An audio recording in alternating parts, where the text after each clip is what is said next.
কিছু কিছু মানুষ জীবনে খুবই স্পেশাল হয়, মা বাবা তার মধ্যে অন্যতম। তো তার একটা স্মৃতি দেখো, স্মৃতির পাতায় তুলে রাখলাম। তোমাদের কেমন লাগলো অবশ্যই কমেন্টে জানিও। Happy birthday দিদু।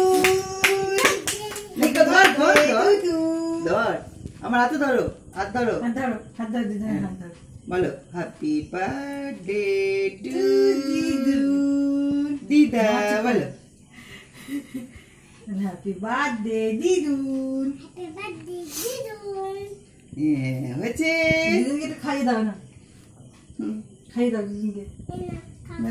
খাও খাও, ধরো ভালো করে ধরো। আচ্ছা ধরো, একটু ধরো। এটা না, আমি তোমাকে দিচ্ছি, আমি দিদুকে দিচ্ছি, তুমি একটু খাও। ভালো, বাহ। আচ্ছা ঠিক আছে, দিদুনে দিদু এই নাও, তুমি আগে একটু নাও, আগে একটু তুমি নাও। কেমন মারো? দেখো এই যে ক্যামেরাম্যান, তুমি একটু খাও, ক্যামেরাম্যান খাও।